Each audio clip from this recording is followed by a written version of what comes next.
Think about the most confident person you have ever met in a group project, a meeting, or an online argument. Now think honestly about whether that confidence actually matched their competence. There is a good chance it did not. In fact, there is a strange and uncomfortable pattern hiding inside human psychology. The people who know the least about a subject are often the exact same people who feel the most certain they understand it completely. Meanwhile, the people who actually have deep expertise often hesitate, add qualifiers, and admit uncertainty, even when they clearly know far more than everyone else in the room. It sounds completely backwards, yet it happens constantly. In workplaces, in classrooms, and all over the internet every single day, quietly shaping decisions long before anyone stops to question where that certainty actually came from, or whether it was ever earned in the first place. Psychologists call this the Dunning-Kruger effect. It describes how people with limited skill or knowledge in a subject tend to overestimate their own ability simply because they do not know enough to recognize what they are missing. The skill required to actually be good at something is often the exact same skill required to judge how good you are at it. If you never developed that skill in the first place, you also never developed the ability to notice your own gaps. In other words, incompetence does not just make you perform worse. It quietly blinds you to the fact that you are performing worse at all. You are not just missing the answers.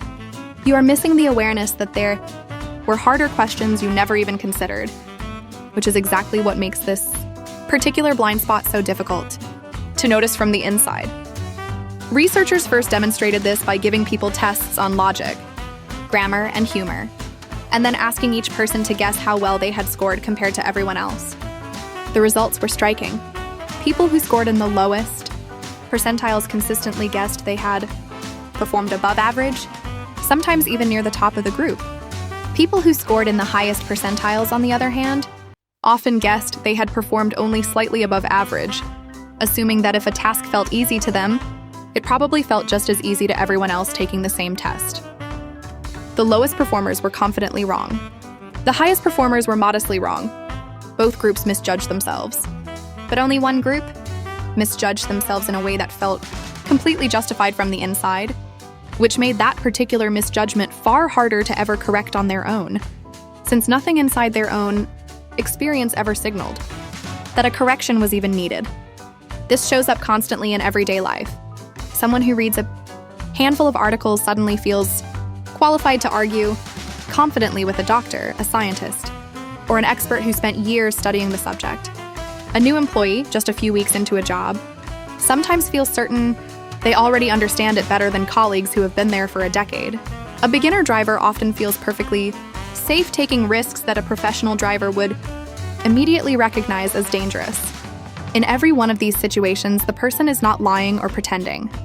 They genuinely believe what they are saying, because their limited knowledge has not yet revealed to them just how much they still do not know.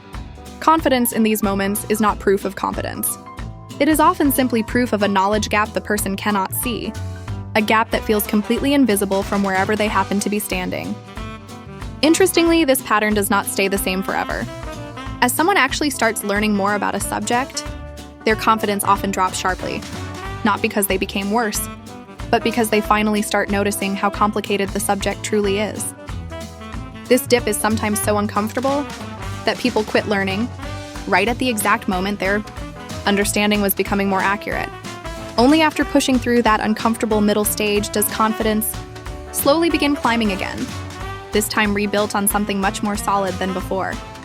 The people who reach genuine mastery usually pass through a phase of feeling far less certain than they did when they knew almost nothing at all, which is exactly why true experts tend to sound careful, while beginners tend to sound absolutely certain, right up until the moment real complexity finally reveals itself, usually much later than most people expect it to.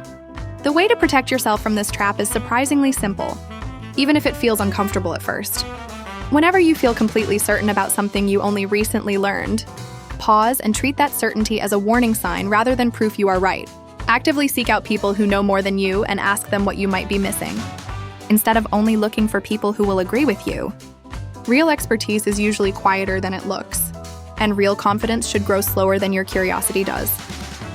If this video just made you a little less sure about something you were previously certain of, that discomfort is actually a sign that you are thinking more clearly than before.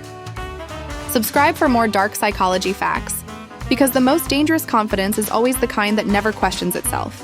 And now you know exactly what that kind of confidence sounds like.